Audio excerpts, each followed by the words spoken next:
Egbe bere ugo bere, nke onye ji aba akọkwala ya. Udo chịanụ, Igbo ji eme ọnụ.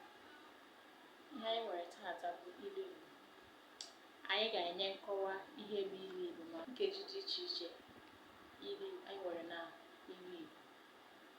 Ka anyị bido n'inye nkọwa ya bụ ilu. Ilu bụ mmanụ ndị Igbo ji eri okwu.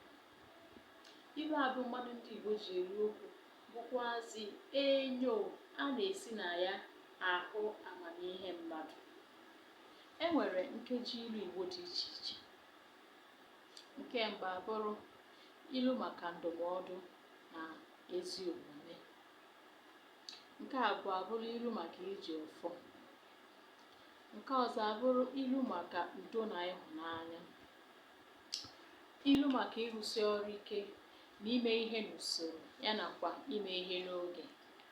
Ilu maka anya iru ala na ike nkwụcha. Nke ikpeazụ dị na ya bụrụ ilu maka ndidi na akara aka. Ihe ndị a bụ ụzọ dị iche iche esi wee kebie ilu Igbo. Anyị ga-eji nwayọọ nwayọọ wee na-enye ọmụmaatụ nkeji ilu ndị a.